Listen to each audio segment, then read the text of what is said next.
뉴스쇼 화요일의 코너입니다. 라디오 재판정.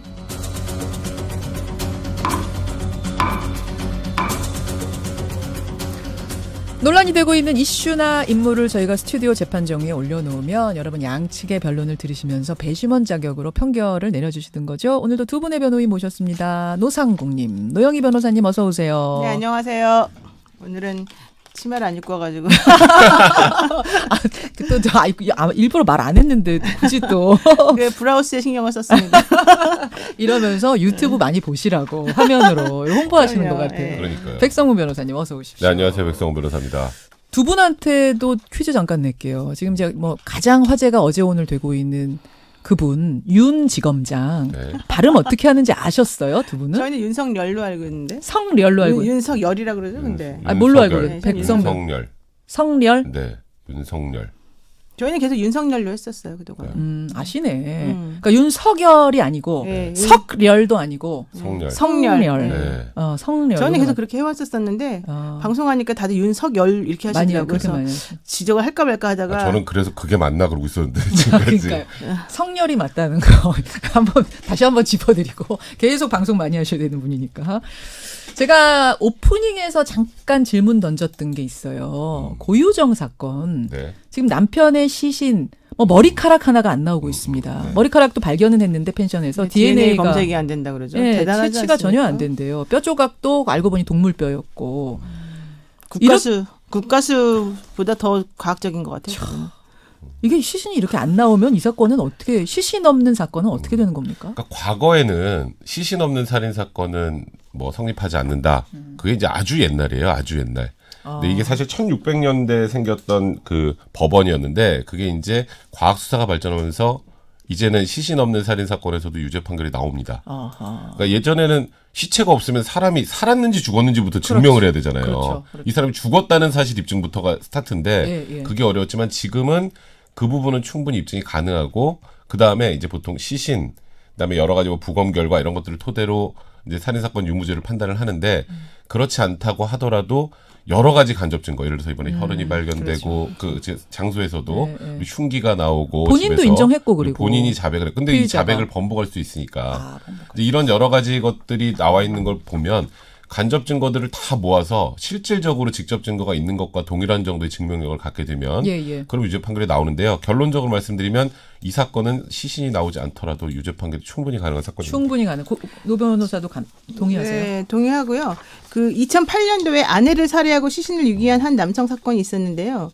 부부가 살던 CCTV에 피해자가 들어가는 모습은 찍혀 나온 게 없었단 말이에요. 근데 남편이 집에서 쓰레기 봉투 5개를 들고 나와서 버리러 가는 게 나와요. 그때 18년이 인정이 됐어요. 그런데 또 비슷한 사건으로 2008년 3월 달에 동거를 반대하는 이유로 동거녀의 언니를 살해한 혐의로 기소된 남성이 있었는데 무죄가 됐어요. 시체가 없다는 이유로. 이런 식으로 약간 시체가 있냐 없냐에 따라 달라지긴 해요. 그렇지만 이 사건 같은 경우는 고유정 씨가 일단 인정했잖아요.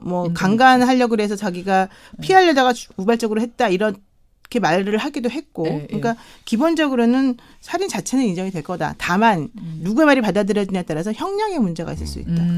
그렇군요. 두 분 다 시신 없이도 이 정도면은 인정은 살인죄 적용은 될 거다. 이런 말씀. 지금 시간이 별로 없지만 짧게 한 개만 더요. 주요한 사건 또 하나가 YG, BI 사건 아니겠습니까? 지금 이 마약 논란 불거지면서 YG에 내가 좋아하는 가수가 YG 소속인데 우리 가수 탈퇴했으면 좋겠다 막 이런 얘기가 보셨죠? 아까 댓글 보셨죠? 최근에 대학가 축제 같은데도 YG 소속 가수들은 다 보이콧하는 움직임이 있잖아요. 있어요. 그러니까 이제 실질적으로 YG 소속의 가수들이 이 소위 말하는 오너 리스크 때문에 엄청난 피해를 보고 있으니까 나올 수 있는 것 아니냐. 제 개인적인 생각입니다만 저는 힘들 것 같아요. 일단은 계약을 해지하려면 계약 해지 조항이 있잖아요. 이런 일이 있을 때 계약을 해지한다. 근데 대부분 보면요. 가수가 품위를 손상할 때, 가수가 뭘 할 때, 가수가 뭘 할 때 대부분이지 예를 들어서 이 회사의 대표가 뭘 잘못할 때 이런 거 안 들어있어요. 여태까지는 그런 사례가 없었죠. 생각해보면 대부분이. 그러네요. 그러니까 이게 우리 예를 들어서 그거랑 비슷한 것 같아요. 대기업 오너의 갑질로 프랜차이즈 가맹 업주들이 힘들 때 그것도 사실 또렷한 답이 없었잖아요. 맞아요. 그러니까 이게 충분히 이론적으로는 이런 조항이 없어도 가능하지 않을까라고 생각하시는 분들이 있는데 회사가 가수에게 손해를 끼쳤으면 이거 될 것 같은데. 근데 보통은 이제 그 회사의 의무라고 하면 쉽게 말해서 가르치고 일 잡고 홍보하고 콘텐츠 제작하고 유통하고 이런 거잖아요. 거기에 대표가 뭘 잘못했을 때 뭐 이런 건 안 들어있잖아요. 그러다 보니까 저는 좀 힘들 것 같아요. 노 변호사님도 마찬가지 생각이세요? 근데 이제 그렇게 계약 조건이 없을 때는 일반 민법이나 이런 조항에 따라서 하긴 하는데요. 그럴 경우에는 손해가 있다는 거, 그 손해가 그 사람 때문이라는 걸 입증해야 되거든요. 그리고 계약을 유지할 수 없을 만한 중대한 사유가 발생했고 그 사유가 상대방 때문이라는 게 확인이 돼야 되는데 그 자체가 매우 어렵고 현재 양현석 씨나 이 YG 관련해서는 좀 복합적인 문제들이 많이 들어가 있기 때문에 좀 어려워 보입니다. 두 분 다 어렵다. 근데 실제로는 막 운동이 벌어지더라고요. 내 가수 지키자. YG에서 빼내자 막 이런. 그럼 YG에서 자발적으로 해줘야죠. 합의로는 다 가능한 거니까요. 법적으로는 어렵다. 알겠습니다. 오늘 뭐 가장 큰 이슈 두 가지를 조금 법적으로 조언을 얻고 오늘 본격적인 재판정 들어가 보죠. 이것도 실제로 벌어진 일이어서요. 같이 한번 들어보세요, 여러분. 갑질이라는 표현을 쓰면 이건 모욕죄에 해당할까, 못할까, 안 할까 이겁니다. 이게 굉장히 화제의 판결이었네요. 대구에서 실제로 벌어진 사건이라면서요, 백 변호사님. 네, 이 피고인 박 씨는요. 2016년 대구의 한 건물 1층을 임차해서 미용실을 운영하고 있었어요. 근데 임차인과 임대인 사이에 어떤 일이 있었는지 모르겠습니다만 이제 건물주가 변경이 됩니다.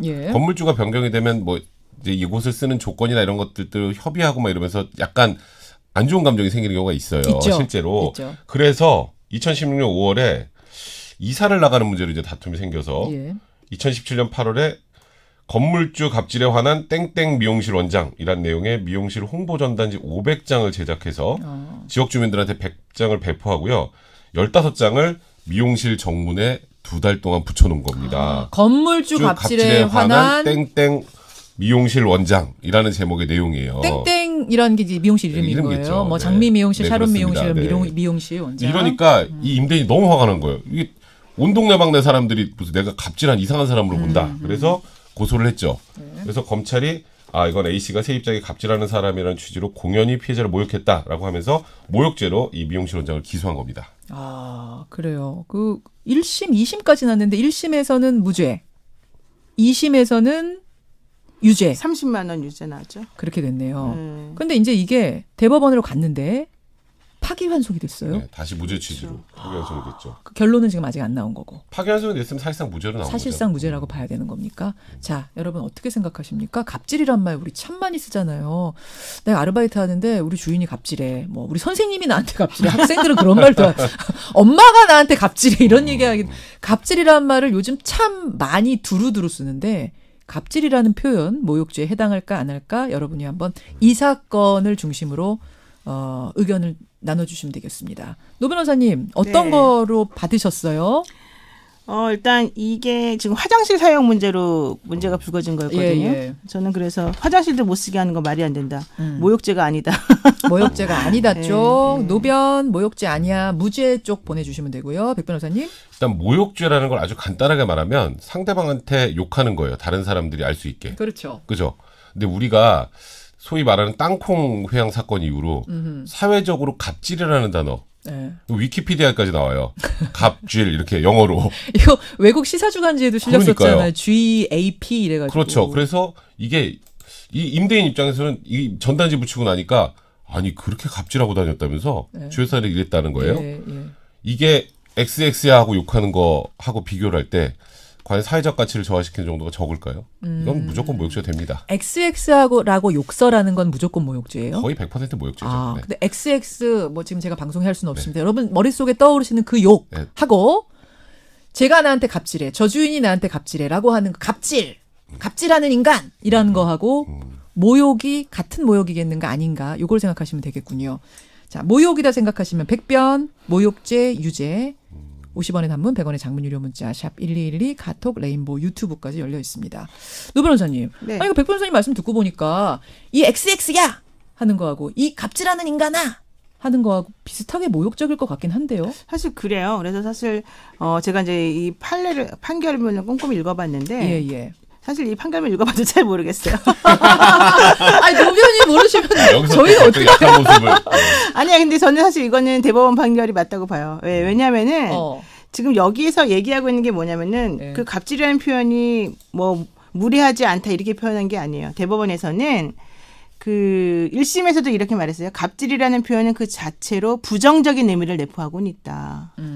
그리고 대법원에서도 뭐라고 얘기했냐면 예. 피고인과 건물주의 관계 그리고 피고인이 전단지를 작성하게 된 경위, 예. 갑질이라는 표현이 갖는 전체적인 의미와 맥락 이런 것들을 살펴봐라. 예. 그러면 상대방을 불쾌하게 할 수는 있다. 이 표현 자체가. 아하. 그리고 또한 무례하다.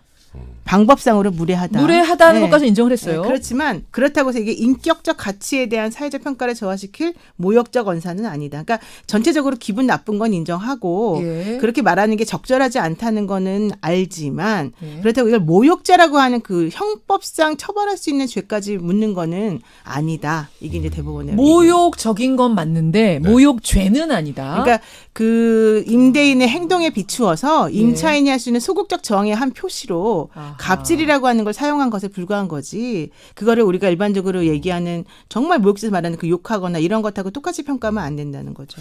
근데 우리가 보통요. 그 조금 전에 노 변호사님 말씀 맞는데 예. 욕설한 거 모욕죄라고 제가 말씀드렸잖아요. XX야 이게 예, 예. 이 전형적인 모욕죄예요. 사람들에 예. 대해서. 근데 이제 시대가 변하면서 그 언어 단어에 이제 사람들이 가지는 어감, 느낌, 효과 이런 걸로 새로 모욕죄가 성립되는 것들이 있습니다. 예를 들어서 실제로 있었던 일입니다. 예. 네가 최순실이냐? 아. 이거 모욕죄 유죄 나왔어요. 아, 유죄 나왔어요? 네, 네가 최순실이냐? 이게 유죄가 나왔어요. 이게 국정농단 사태 전에는 최순실이냐 하는 게 누군지도 전혀 모르잖아요. 문제였어요. 그렇죠. 국정농단 이후에 네가 최순실이냐? 그러면서 발끈해서 둘이 싸웠다가 이게 모욕죄로 고소가 됐고 그래서 이게 벌금형에 선고된 적이 있었어요. 근데 예. 갑질이라는 단어를 예. 과거 이제 소위 말하는 땅콩이랑 전 단계 그때쯤 예. 가면 그냥 지금 노 변호사님 말씀하신 거 맞아요. 근데 이 한진 일가와 예. 그 이후에 이제 대기업 뭐 총수들의 무슨 뭔가 피자 회사, 나오면, 치킨 회사 줄들이 네. 많았죠. 그럼 그 갑질 보면 어떻게 생각하시나요? 보통 티 보면서 아우 저런 X 이런 얘기가 나오잖아요. 사람들 입장에서 굉장히 부정적인 이미지로 갑질한 단어가 각인이 됐고 예. 그 갑질한 단어가 오죽 그랬으면 아까 말씀하셨던 것처럼 외국에서 영어로 예. 갑질하고 그거 해석 달아놨어요. 예. 굉장히 부정적으로. 그럼 그게 모욕 아니 뭔가요? 아, 그게 모욕이 아닌 뭐겠냐. 그러니까 땅콩 회항 이전과 이후를 달리 생각해야 된다. 갑질이란 단어의 모욕적인 느낌이 확 강해졌다. 이렇게 생각하시면 백변. 자, 노변. 지금 보세요. 우리가 이제 임대인이 예. 뭐 임대인이라기보다는 사회적으로 어떤 그 부나 이런 걸 다 가지고 있는 사람이 예.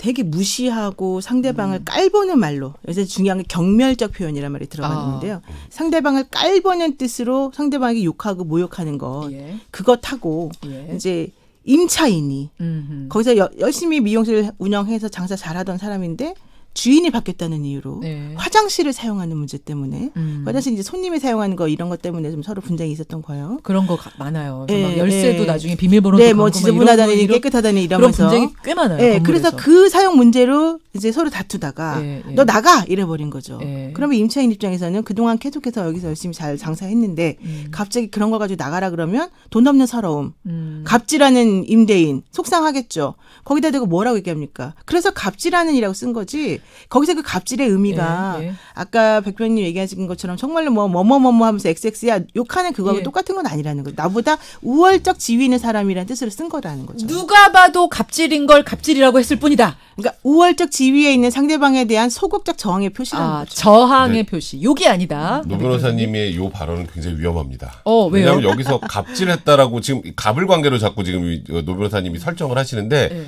이 사건에서 임대인이 임차인에게 갑질해서 생겼다라는 건 단언하면 안 돼요. 그러니까 지금 이 임대인도 얼마나 화가 났으면 이 갑질한다는 전단지 붙인 거 가지고 지금 이렇게 고소를 했겠어요? 집주인은 그죠? 집주인. 그러니까 지금 임대인이 무조건 갑질했다라고 지금 딱 전제하에 지금 시작을 하시는 것 같은데 그건 아니고, 그러니까 지금 이 임차인의 행동, 그러니까 이번에 지금 피고인의 행동이 예.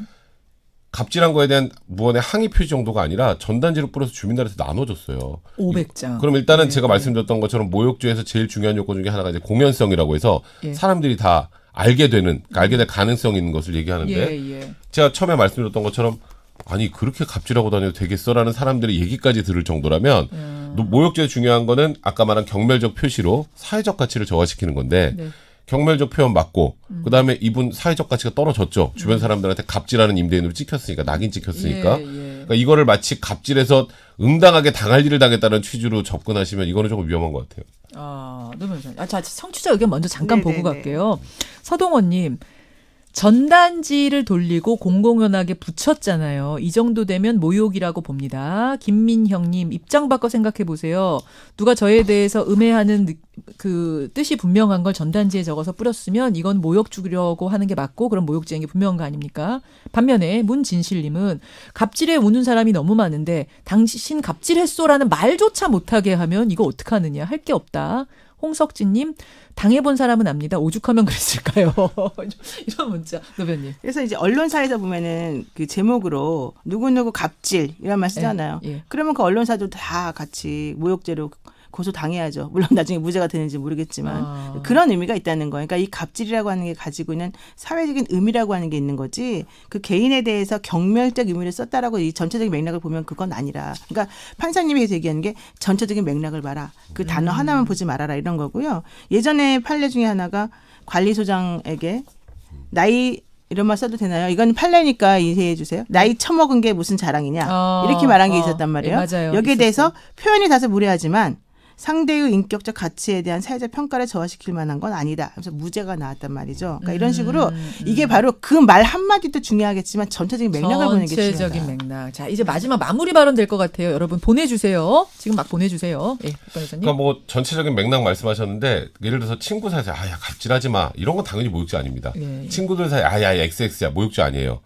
근데 이 얘기를 어떻게 썼냐가 굉장히 중요한 건데 아까 말씀드렸던 것처럼 전단지까지 돌리고 굉장히 악덕 임대인이라는 이미지를 줄 수 있는 행동을 한 거잖아요. 네. 그러니까 지금 여기서 청취자분들도 아 임대인이 갑질했으니까 그렇지라고 그렇게 고정관념 갖지 마시고 분쟁 과정에서 그렇게 행동을 한 거거든요. 그러니까 이게 갑을 관계에서 갑질했다는 말도 못하냐 이런 식으로 접근하시면 안 되고 갑질이라는 단어가 어떻게 느껴지는지 본인한테 그걸 기초로 판단하면 됩니다. 정리하겠습니다. 우리 뉴스쇼 청취자들의 판단은 54대 46. 46대 54로 이 경우는 모욕죄 아닌 것 같다. 쪽에 손을 들어주셨어요. 그러니까 대법원하고 똑같이 내리신 거네요. 여러분들도. 그렇죠. 하지만 박빙이에요. 박빙은 박빙입니다. 생각해볼 문제가 많은 사건이긴 하네요. 노 변호사님이 갑질 쪽으로 밀어가지고 제가 거기서. 자, 오늘 여기까지 라디오 재판정 두 분 수고하셨습니다. 네, 고맙습니다. 고맙습니다. 변호사 백성문 변호사였습니다. 김현정의 뉴스쇼는 청취자 여러분의 참여로 이루어집니다. 트위터, 페이스북, 레인보우 게시판, 그리고 단문 50원, 장문 100원의 유료 문자 샵 1212, 우물정 1212 통해 참여하실 수 있습니다. 김현정의 뉴스쇼, 여러분과 함께 만듭니다.